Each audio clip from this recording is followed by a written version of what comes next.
अस्सलाम वालेकुम, मैं हूं इमरान वसीम। नाज़रीन, आज के प्रोग्राम में 5 बड़ी अहम ख़बरें आपके साथ शेयर करेंगे। लेकिन सबसे पहले उन दोस्तों से दरख्वास्त जिन्होंने अभी तक हमारा चैनल सब्सक्राइब नहीं किया, वो चैनल को सब्सक्राइब कर लें और बेल आइकॉन का बटन भी ज़रूर प्रेस करें। नाज़रीन, आज की हमारी पहली ख़बर पाकिस्तान की आला अदलिया से मुतल्लिक़ यानी सुप्रीम कोर्ट और पाकिस्तान की 5 हाई कोर्ट से मुतल्लिक़ एक बड़ी ख़बर है।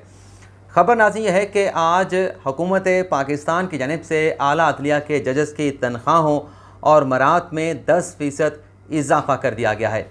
और इस इजाफ़े की नाज़रीन जो मंजूरी दी गई सदर मुमलिकत आरिफ अलवी को, वज़ीर आज़म शहबाज शरीफ की जानिब से जो एडवाइस भेजी गई उसको सदर मुमलिकत आरिफ अलवी की जानिब से आर्टिकल 205 के तहत एक्सेप्ट किया गया। और इस एडवाइस के मंजूर होने की सूरत में जो हमारी सुप्रीम कोर्ट के जजेस हैं, जो हमारी आला अदलिया के हाई कोर्ट के जजेस हैं, उनकी तनख्वाहों और मरात में 10% जो है वो फौरी तौर पे इजाफ़ा हो गया है। और यहाँ पे नाज़रीन इस बात को भी नोट किया गया है कि चंद रोज़ पहले जो हुकूमत की जानिब से नैब तरमीमी बिल और इलेक्टोरल रिफॉर्म का बिल सदर मुमलिकत को भेजा गया, जिस पर सदर आरिफ अलवी की जानिब से एतराज़ात लगाकर उन बिलों को पार्लिमान को वापस भेज दिया गया था। लेकिन ये जो अपनी एडवाइस वज़ीर आज़म शहबाज शरीफ की जानिब से सदर मुमलिकत आरिफ अलवी को भेजे गई आला अदलिया के जजेस की तनख्वाहों में 10% इजाफ़े की, इस समरी पर नाज़रीन सदर मुमलिकत आरिफ अलवी की जानिब से किसी किस्म का ना कोई एतराज़ लगाया गया,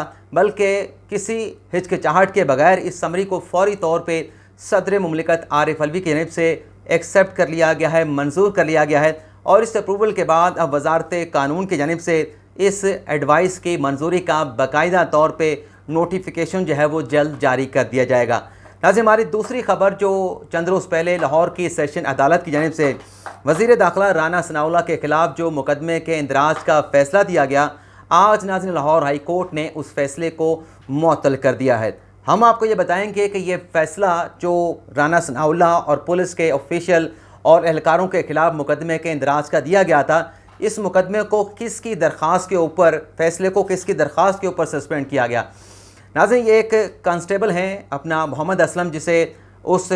जो वकील थे हैदर मजीद जिन्होंने अपनी दरख्वास्त में उन्हें फ़रीक बनाया था, और फिर सेशन अदालत ने उस कांस्टेबल मोहम्मद असलम के ख़िलाफ़ भी मुकदमे के इंदराज का हुक्म दिया था। उस कांस्टेबल की जानिब से आज लाहौर हाई कोर्ट में रिट पटिशन दायर की गई, जिस पर लाहौर हाई कोर्ट में इब्तदाई समाअत हुई। और कांस्टेबल की जानिब से, कांस्टेबल मोहम्मद असलम के वकील की जानिब से अदालत से कहा गया कि ये जो फ़ैसला सेशन अदालत की जानिब से मुकदमे के इंदराज का दिया गया है, ये हक़ाइक़ के बरक्स है, ये कानून के बरक्स है। हमें सुने बगैर जो है वो सेशन अदालत की जानिब से फ़ैसला दिया गया। और लाहौर हाई कोर्ट से नाज़रीन इस दरख्वास्त में इस्तदा ये की गई कि जो मुकदमे के इंदराज का हुक्म दिया गया है, फ़ैसला किया गया है, उस फ़ैसले को कलअदम करार दिया जाए। आज के समाअत में नाज़रीन लाहौर हाई कोर्ट ने इस दरख्वास्त के ऊपर जो सेशन अदालत का फ़ैसला है मुकदमे के इंदराज का, वज़ीर दाखिला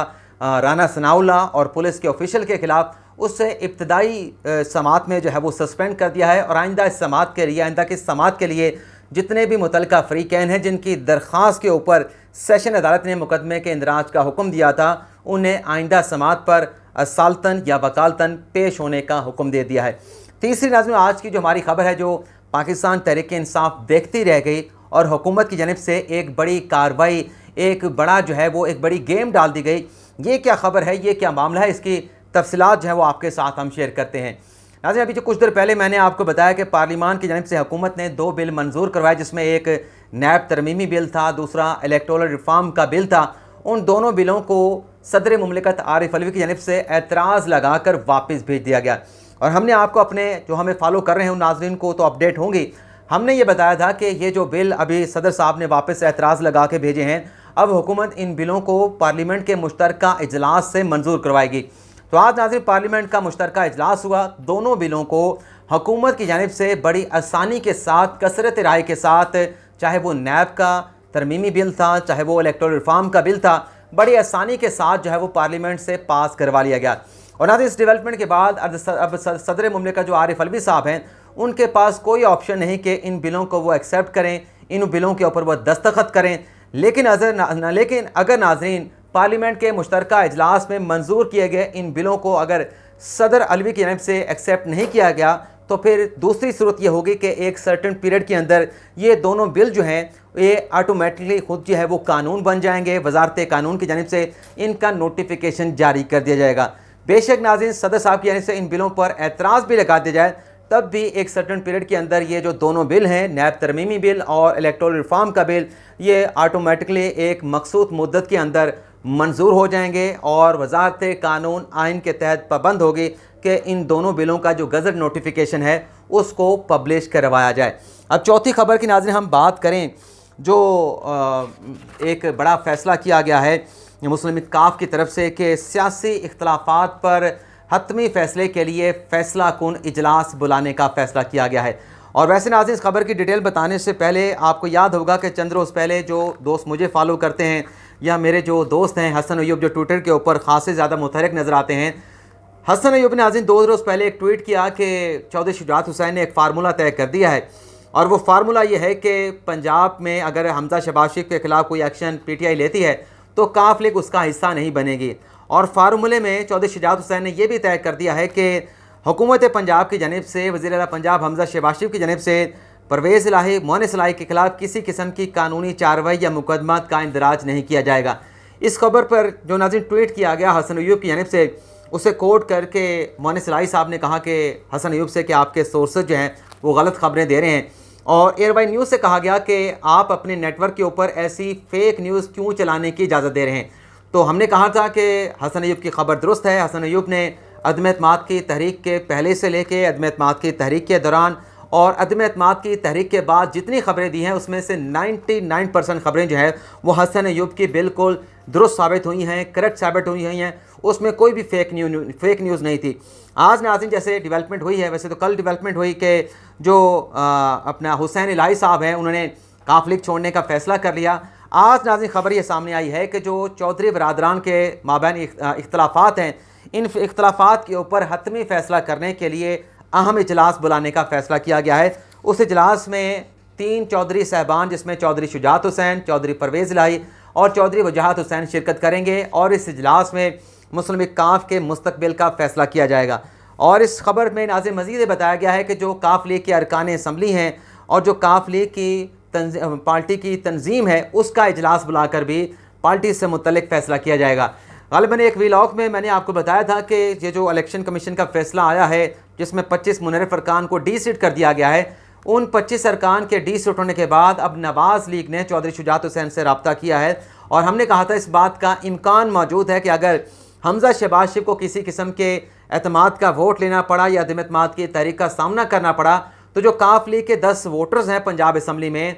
वो चौधरी शुजात हुसैन के कहने पर, क्योंकि पार्टी के हेड जो है वो चौधरी शुजात हुसैन है, पार्टी जो है वो चौधरी शुजात हुसैन की है, परवेज़ इलाही की नहीं है, तो चौधरी शुजात हुसैन के कहने पर उन 10 लोगों को हमजा शहबाज शरीफ को वोट देना पड़ेगा। और अगर वो इख्तलाफ करेंगे, कोई पॉलिसी चौधरी शुजात हुसैन देते हैं, तो वो सूबाई असम्बलियों की नशिस्त से डी-सीट हो जाएंगे, जिस तरह से PTI के 25 मुनर्रिफ अरकान डी-सीट हुए। तो अब उन 10 अरकान के लिए कोई ऑप्शन नहीं, अगर वो डिफेक्शन करते हैं, चौधरी शुजात हुसैन की डायरेक्शन को नहीं मानते, अगर ऐसी कोई सूरत हाल बनती है, हमजा शहबाज शरीफ को एतमाद का वोट लेना पड़ा या उनके खिलाफ अदम एतमाद की तहरीक आती है, तो फिर उन्हें चौधरी शुजात हुसैन की डायरेक्शन के ऊपर हर सूरत अमल करना होगा। क्योंकि अब तो सुप्रीम कोर्ट का फैसला भी आ चुका है कि पार्टी डायरेक्शन से अगर आप हट के कोई फैसला करते हैं तो आपका वोट भी शुमार नहीं होगा। तो अब देखते हैं कि ये इजलास जो है वो तलब कर लिया गया है। अब इस इजलास में जो इख्तलाफात हैं उसे दूर किया जाता है या फिर राहें जुदाई करने का कोई हसमी फ़ैसला होता है, तो जो डेवलपमेंट होगी वो भी आपके साथ हम शेयर करेंगे। 5वीं नाज़रीन हमारी खबर है, आज जो अफसोसनाक खबर सामने आई डॉक्टर आमिर लियाकत हुसैन की मौत की, उससे मुतल्लिक जो अपडेट्स हैं वो आपके साथ हम शेयर कर लें। एक तो नाज़रीन ये है कि डॉक्टर आमिर लियाकत हुसैन का जिस घर में इंतकाल हुआ उसे पुलिस की जानिब से मुकम्मल तौर पर सील कर दिया गया है। वहाँ पे किसी को जाने की इजाज़त नहीं, आमिर लियाकत हुसैन के किसी रिश्तेदार को मासवाए उनकी साबका अहलिया के अलावा किसी को जाने की इजाज़त नहीं, हत्ता कि मीडिया को भी उस घर में जाने की इजाज़त नहीं दी गई। मज़ीद नाज़रीन अपडेट ये है कि जिस कमरे में आमिर लियाकत साहब का ये सारा वाक़या हुआ, इंतकाल कह लें या उनकी बेहोशी कह लें, क्योंकि 2 वर्जन सामने आ रहे हैं। एक ये है कि वो सुबह जो है वो उनकी हालत ख़राब हुई, बेहोश हो गए, लेकिन एक वर्जन ये भी सामने आ रहा है कि वो अपने कमरे में मुर्दा हालत में पाए गए। जो भी सूरत है, आज नाज़रीन पुलिस की जानिब से जो जाए वक़ुआ का एक एसेट अपना शवाहिद रिकवरी का जो यूनिट होता है उसे वहाँ पे बुलाया गया और उस यूनिट की जानिब से, शवाहिद कलेक्शन के यूनिट की जानिब से जो वहाँ से जो चीज़ें कलेक्ट की गई, उसमें नाज़रीन जो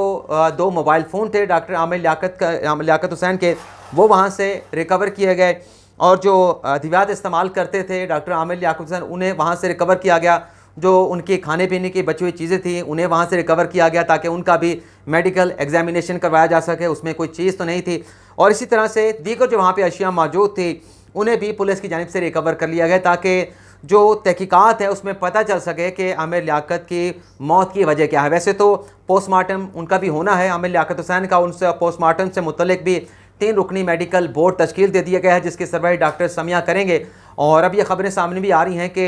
डॉक्टर आमिर लियाकत को उनके वसीयत के मुताबिक कहाँ दफन किया जाएगा, ये खबरें भी सामने आ रही हैं। लेकिन बहरहाल जो मुलाजमीन का बयान सामने आया था, डॉक्टर आमिर लियाकत हुसैन के मुलाजिम जावेद और मुमताज़ का जो एक वर्शन सामने आया था, उसमें भी तजादात पाए जाते हैं। क्योंकि मुलाजमीन की जानिब से बताया गया कि पहले एक मौक़िफ़ आया कि सुबह उनकी तबीयत ख़राब हुई, उन्हें हॉस्पिटल ले जाया गया, वहाँ पर डॉक्टर ने उनकी मौत की तस्दीक कर दी। और फिर ये भी मौक़िफ़ सामने आया जिसमें मुलाजमीन की जानिब से कहा गया कि जनरेटर का धुआं जो है वो घर में भर जाने की वजह से, डॉक्टर आमिर लियाकत के घर में भर जाने की वजह से उनकी मौत हुई। हमारा भी दम घुटा तो मैं भी एक मुलाजिम का स्टेटमेंट आया कि मैं वहाँ से, मुमताज़ का स्टेटमेंट कि मैं वहाँ से बाहर निकल आया। लेकिन पुलिस ने यहाँ वहाँ पर जाके जब जाए वकूआ का विज़िट किया है तो पुलिस का ये कहना है कि जो जनरेटर का धुआं है उसकी स्मेल जो है वो, जो उनका घर है डॉक्टर आमिर लियाकत हुसैन, उसके लॉन्च तक तो उसकी स्मेल को महसूस किया जा सकता है, लेकिन जो बेडरूम है, जो स्टडी रूम है जहाँ पर डॉक्टर आमिर लियाकत हुसैन थे, वहाँ पे जनरेटर का जो धुआं है उसकी स्मेल को महसूस नहीं किया जा सकता। तो अब देखते हैं कि बल्कि एक और चीज़ भी सामने आई जिसमें पुलिस के जो SSP थे राहील गालिबन शिराजी साहब, उनका ये मौक़िफ़ सामने आया कि मुलाजमी ने 1 बजे कॉल करके पुलिस को मुतला किया डॉक्टर आमिर लियाकत की मौत से मुतल्लिक, और फिर पुलिस ने इस बात को इंश्योर किया कि जो अफसोसनाक मौत हुई है डॉक्टर आमिर लियाकत हुसैन की, उनकी मौत की वजूहात को पता चलाने के लिए इस मामले की हर पहलू से तहकीकात की जाएंगी, देखा जाएगा, पोस्टमार्टम कराया जाएगा और जो मौके से शवाहिद हैं उनको इकट्ठा किया जाएगा। और फिर स्टेटमेंट के बाद वहाँ पर जो मुतलका एसेट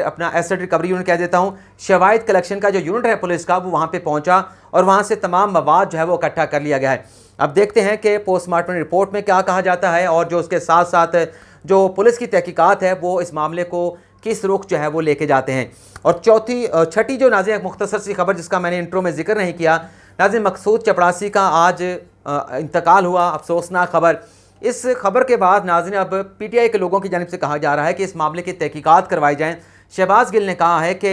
एक मखसूस केमिकल मिलाकर जो है वो लोगों को हार्ट अटैक करवाए जा रहे हैं। जो साबिक सरबराह थे FIA की टीम के डॉक्टर रिजवान को भी वो केमिकल दिया गया और इन्हें भी ये केमिकल दिया गया। अपने ये अभी मैंने नाम बताया फिर मैं भूल गया, हाँ, मकसूद चपरासी को। और फिर इस तरह से जो तफ्तीशी अफसर था नवीद, उसे भी मखसूस जो है वो केमिकल दिया गया। अब ये पूछा जाए शहबाज गिल साहब से कि जो तफ्तीशी अफसर हैं नवीद, जिनका हार्ट अटैक हुआ, अगर उन्हें केमिकल इन्होंने दिया था मखसूस केमिकल, तो वो तो आपके दौरे हुकूमत में उसे हार्ट अटैक हुआ था, 13 मार्च को हुआ था, आपकी हुकूमत थी, तो फिर उसे किसने जो है वो मैं अपना मखसूस केमिकल दिया जिससे तफ्तीशी अफसर नवीद को जो है वो हार्ट अटैक हुआ। फिर यहाँ पे ये भी सवाल आता है कि PTI के लोग एतराज़ उठा रहे हैं जिनके घरों में ये वाक़यात हुए, डॉक्टर रिजवान के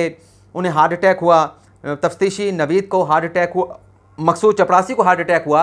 अगर इनके खानों में वो मखसूस केमिकल मिलाया गया था तो सबसे पहले तो उनके घर वालों को पकड़ा जाए, जो खाना बनाता है, खाना पेश करता है, उनको पकड़ा जाए, फिर आप जो है अपने सियासी मुखालफिन की तरफ आएँ। इनका तो कोई स्टेक ही नहीं है, शहबाज गिल का, PTI का, फवाद चौधरी का, या जो भी इस तरह के स्टेटमेंट दे रहे हैं, इनका कोई स्टेक ही नहीं। जिनका सबसे पहला प्राइमरी हक़ दावा बनता है, जो उनके अपने रिलेटिव हैं, वो ये एतराज़ उठाएँ, उनमें से तो कोई भी सामने नहीं आया। तो ये नाज़रीन, इस पर भी हमारी अदालतों को इस बात का नोटिस ज़रूर लेना चाहिए कि ये जो इस तरह के एक